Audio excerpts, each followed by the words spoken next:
वैज्ञानिक एलियन जीवों की खासियतों पर रिसर्च करने के लिए एक बकरी को प्रयोगशाला में लाए। जैसे ही पिंजरे में बंद ऑक्टोपस जैसे एलियन ने अपने सामने खाना देखा, वह तुरंत बेहद उत्साहित हो गया। उसने अपनी लंबी टेंटिकल्स फैलाकर सीधा बकरी के सिर पर छलांग लगा दी। सिर्फ कुछ ही सेकंड में बकरी की मौत हो गई। लेकिन जब वह दोबारा जमीन से उठी, तब तक वह ऑक्टोपस जीव पूरी तरह उसके शरीर पर कब्जा कर चुका था। बाहर खड़े वैज्ञानिक यह देखकर दंग रह गए। उन्हें उम्मीद नहीं थी कि यह जीव इतना ज्यादा बुद्धिमान होगा। इसी दौरान दूसरी लैब में भी एक और प्रयोग चल रहा था। वैज्ञानिकों ने इलेक्ट्रिक आरी से एक एलियन अंडे का खोल काटा और हैरान रह गए, क्योंकि उसके अंदर एक फेस हगर जैसा जीव पल रहा था। खतरा महसूस करते ही वह लगातार अपने शरीर को हिलाने लगा। यह देखकर ओल्ड बाई नाम के वैज्ञानिक ने अंदर की सुरक्षा झिल्ली काट दी और उस जीव को अंडे से बाहर निकाल लिया। उसके शरीर की बनावट समझने के लिए उन्होंने उसका डिसेक्शन शुरू किया। लेकिन तभी ताजा फेफड़ों से आती खून की गंध महसूस करते ही एलियन का बच्चा अचानक हरकत में आया और अपने शरीर को मोड़ते हुए सीधे अंदर घुस गया। रात में वेंडी अकेले लैब में आई।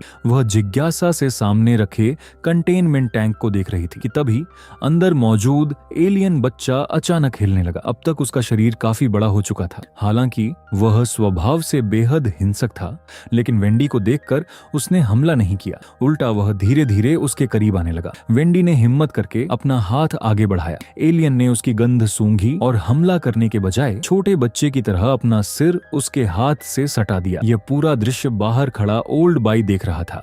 उसे यकीन नहीं हो रहा था कि हाइब्रिड बनी वेंडी एलियन के साथ संवाद कर सकती है। इसके बाद उन्होंने उस एलियन को पाल कर रखने का फैसला किया।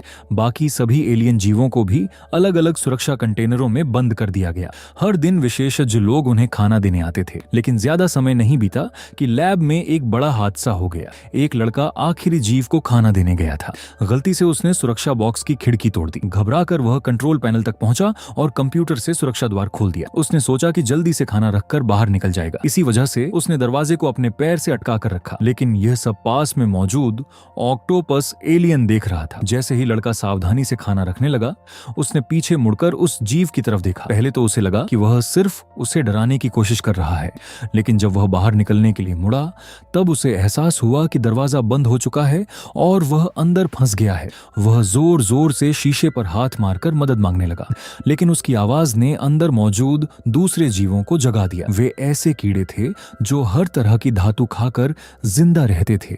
लड़के का हाइब्रिड शरीर उनके लिए किसी दावत से कम नहीं था। कुछ ही देर में लड़का जमीन पर गिर पड़ा और उसकी मौत हो गई। यह देखकर ऑक्टोपस एलियन बेहद खुश हुआ। वह बकरी के शरीर को नियंत्रित करते हुए घमंड से घास खाने लगा। जब बाकी लोग वहां पहुंचे, तब तक लड़के का शरीर सिर्फ एक खाली खोल बन चुका था। एक शोधकर्ता उसे सुरक्षा बॉक्स से बाहर निकालने ही वाला था कि तभी उसे एहसास हुआ पास रखा एलियन अंडा फूट चुका था और उससे निकला जीव गायब था। सबसे डरावनी बात यह थी कि उस आइसोलेशन रूम का दरवाजा अब भी खुला हुआ था। खतरा समझते ही शोधकर्ता तुरंत सतर्क हो गया।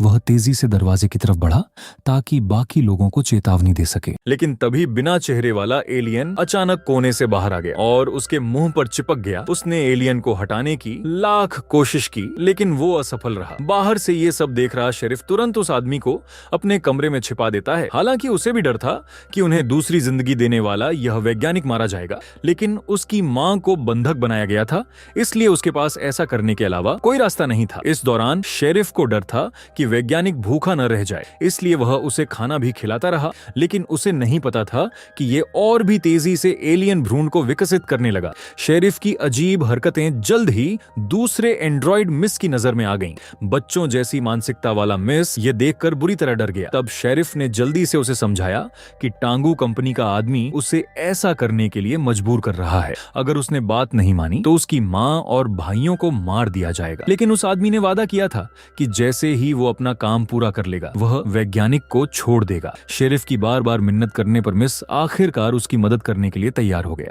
फिर दोनों मौका देखकर वैज्ञानिक को चुपचाप बाहर ले जाने लगे। लेकिन उन्हें जरा भी अंदाजा नहीं था कि उनकी हर हरकत ओल्ड बाई की निगरानी में थी। एंड्रॉइड एलन की मौत भी ओल्ड बाई की चाल का ही नतीजा थी। दोनों बाजू कीड़े सैंपल रूम में इधर उधर पागलों की तरह भाग रहे थे। इन एलियन जीवों की थूक में बेहद खतरनाक तेजाब था जो एलियन के खून जितना ही घातक था, लेकिन ओल्ड बाई के चेहरे पर जरा भी डर नहीं था। उसने सैंपल रूम का दरवाजा खोला और 2 गार्ड कांच का बॉक्स और इलेक्ट्रिक डंडे लेकर अंदर आए।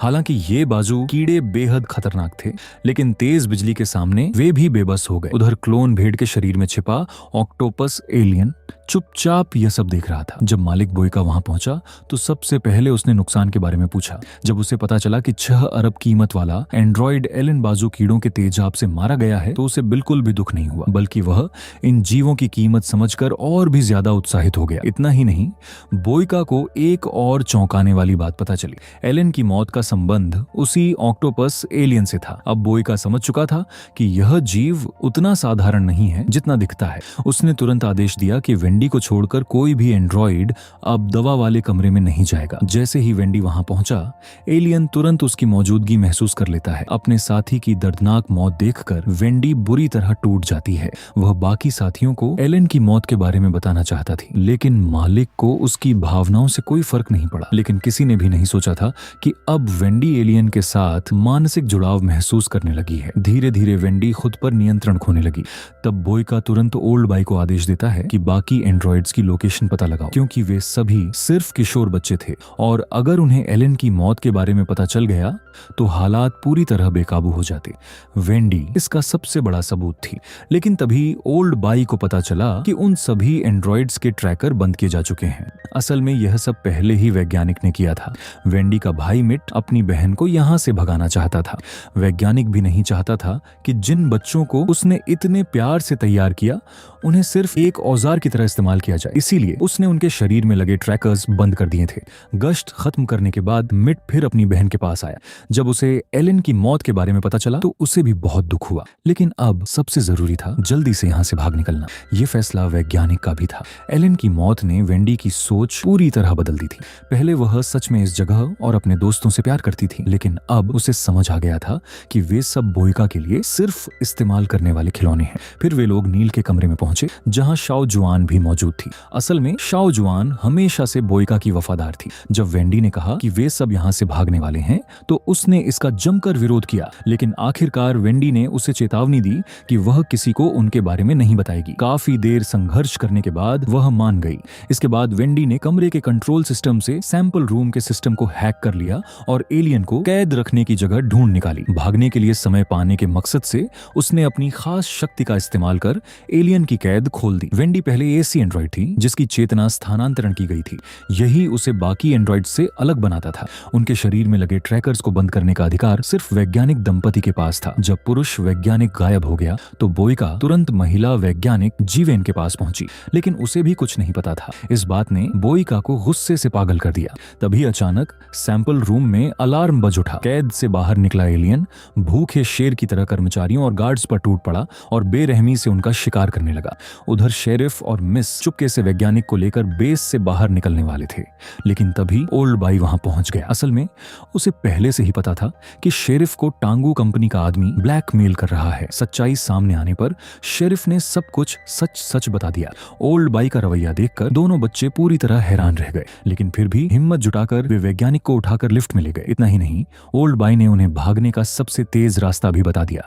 दोनों समझ नहीं पाए कि वह उनकी मदद क्यों कर रहा है, लेकिन उस समय उन्होंने ज्यादा नहीं सोचा। उधर वेंडी और उसका भाई मिट नील को साथ लेकर बेस से बाहर निकल गए। कुछ देर बाद वे अपने असली शरीरों की कब्रों के सामने पहुंचे। हालांकि वे पहले से सच जानने के लिए तैयार थे, लेकिन अपनी आत्मा और शरीर को अलग अलग देखना फिर भी बेहद दर्दनाक था। इधर शेरिफ और मिस वैज्ञानिक को लेकर बाहर निकल रहे थे, तभी उनकी मुलाकात गश्त कर रहे गार्ड से हो गई। दोनों तुरंत छिप गए, लेकिन जैसे ही गार्ड वहां से चले गए उन्होंने पीछे मुड़कर देखा तो दंग रह गए, क्योंकि अभी अभी तक उनके साथ मौजूद वैज्ञानिक अचानक गायब हो चुका था। दोनों घबराकर उसे ढूंढने लगे। तभी अचानक वही वैज्ञानिक उनके सामने आ खड़ा हुआ। ऐसा लग रहा था जैसे उसे याद ही नहीं कि एलियन ने उसे अपना शिकार बनाया था। शेरिफ ने तुरंत झूठ बोल दिया, आपकी पत्नी समुद्र किनारे हमारा इंतजार कर रही हैं, हम आपको वहीं ले जा रहे हैं। वो अभी भी पूरी तरह होश में नहीं था। उसे सैंपल रूम में हुए हमले की बातें याद नहीं थी, इसलिए उसने दोनों की बात पर भरोसा कर लिया। लेकिन चलते चलते उसे कुछ अजीब महसूस होने लगा। धीरे धीरे कुछ टूटी हुई यादें उसके दिमाग में लौटने लगी। जैसे जैसे वैज्ञानिक आर्थर को होश आने लगा, उसे एहसास हो गया कि दोनों बच्चे उससे झूठ झूठ बोल रहे हैं। तब आर्थर ने कहा, मेरे साथ वापस बेस चलो, जो भी परेशानी है मैं तुम्हारी मदद करूंगा। जिस इंसान ने उन्हें दूसरी जिंदगी दी थी उसके प्रति सम्मान के कारण दोनों बच्चे फिर उसके साथ लौटने को तैयार हो गए। लेकिन तभी अचानक आर्थर के सीने में तेज दर्द उठने लगा। उसे महसूस हुआ जैसे उसके शरीर के अंदर कुछ जोर जोर से हिल रहा हो। अगले ही पल उसके मुंह से खून निकलने लगा। शेरिफ और मिस डर से कांप उठे। तभी अचानक एक एलियन बच्चा उसके सीने को फाड़कर बाहर निकल आया। यह भयानक दृश्य देखकर दोनों वहीं जड़ हो गए। एलियन का बच्चा बाहर निकलते ही तेजी से भाग गया। उसे उन दोनों एंड्रॉइड्स में कोई दिलचस्पी नहीं थी। जब तक शेरिफ संभलकर उसे पकड़ने की कोशिश करता तब तक बहुत देर हो चुकी थी। आर्थर उनकी आंखों के सामने तड़पकर मर गया। मिस ने शेरिफ की बातों पर भरोसा करके ही उसकी मदद की थी। उसे कहा गया था कि आर्थर नहीं मरेगा, लेकिन अब सच उसके सामने था। हालांकि शेरिफ भी अंदर से टूट चुका था, फिर भी वह आर्थर की लाश के बदले अपनी मां और भाइयों की सुरक्षा चाहता था।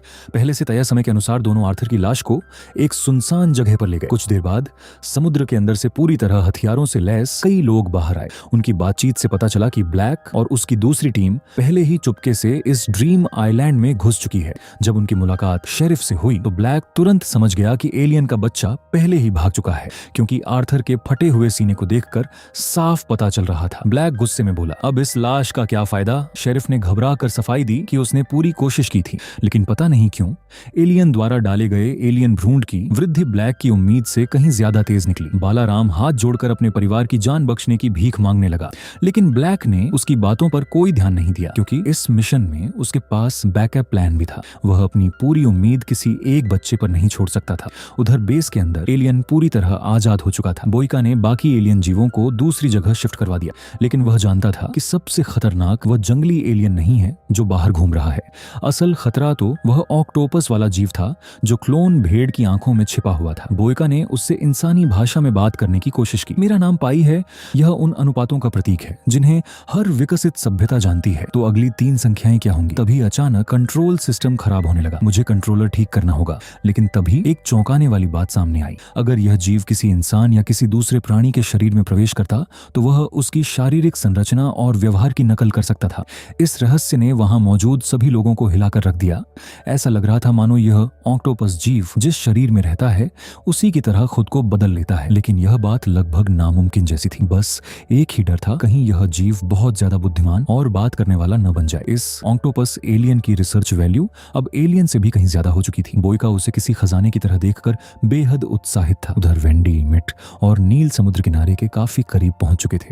लेकिन तभी वेंडी को कुछ अजीब महसूस हुआ। अचानक झाड़ियों के अंदर से पूरी तरह हथियारों से लैस कई अजनबी बाहर निकल आए। उन्होंने तीनों पर बंदूकें तान दी। मिट को धमकाकर हथियार नीचे रखने के लिए कहा गया, लेकिन वेंडी चिल्लाकर बोली, अगर जिंदा रहना चाहते हो तो अभी यहाँ से भाग जाओ, क्योंकि उसे महसूस हो चुका था कि असल खतरा इन घुसपैठियों से नहीं है। अगले ही पल जंगल के अंदर से वही भयानक एलियन बाहर आ गया, लेकिन इस बार कुछ अजीब हुआ। एलियन ने वेंडी के शरीर से आती जानी पहचानी ऊर्जा महसूस की। उसने तीनों पर हमला नहीं किया, बल्कि वह मुड़ा और तेजी से जंगल में गायब हो गया। मिट को अब अपनी बहन बेहद अजनबी लगने लगी थी। अभी कुछ देर पहले उसने देखा था कि एलियन ने उन लोगों का बेरहमी से कत्ल कर दिया, लेकिन वेंडी को जरा भी नुकसान नहीं पहुंचाया। उधर नील के मन पर भी इन घटनाओं का गहरा असर पड़ चुका था। उसका मासूम दिमाग धीरे धीरे डर और नफरत से भरने लगा था। मिट चारों तरफ पड़ी लाशों को देख रहा था। हालांकि उन लोगों को वेंडी ने अपने हाथों से नहीं मारा था, लेकिन सच ये था कि उनकी मौत की वजह कहीं न कहीं वही थी। उधर छोटा एलियन बच्चा इतना खुशकिस्मत नहीं निकला। पूरी तरह विकसित होने से पहले ही उसे एलियन किंग ने पकड़ लिया। इसी दौरान ब्लैक की टीम बेस के प्रवेश द्वार तक पहुंच चुकी थी, लेकिन जैसे ही वे अंदर घुसे द्वीप के गार्ड्स ने उन्हें चारों तरफ से घेर लिया। उनके पीछे हटने का रास्ता भी बंद कर दिया गया। तभी ओल्ड बाई धीरे धीरे सामने आया। उसके हाथ में वही पकड़ा हुआ एलियन बच्चा था। उसने ब्लैक और उसकी टीम को आदेश दिया, हथियार नीचे रखो और आत्मसमर्पण करो। हैरानी की बात यह थी कि ओल्ड बाई ने शेरिफ और मिस की गलती पर कोई कार्रवाई नहीं की। आखिरकार बस एक कदम पीछे रह गया, ब्लैक पकड़ लिया गया। उधर वेंडी, मिट और नील सफलतापूर्वक बंदरगाह तक पहुंच गए। वहां चारों तरफ सन्नाटा था, लेकिन जैसे ही वे नाव से भागने वाले थे, अचानक ड्रीम आइलैंड के कई गार्ड्स वहां आ पहुंचे। कुछ ही सेकंड में तीनों को चारों तरफ से घेर लिया गया। उनका नेतृत्व वही आदमी कर रहा था जो कभी मिट के साथ सैनिक के रूप में काम करता था। वे लगातार मिट को हथियार डालने के लिए मजबूर कर रहे थे। इसी दौरान उनमें से एक आदमी नील के हाथ से उसका पसंदीदा मिस्टर स्ट्रॉबेरी खिलौना छीन लेता है। उसे लगता था कि सिर्फ 3 बच्चे उसका कुछ नहीं बिगाड़ सकते,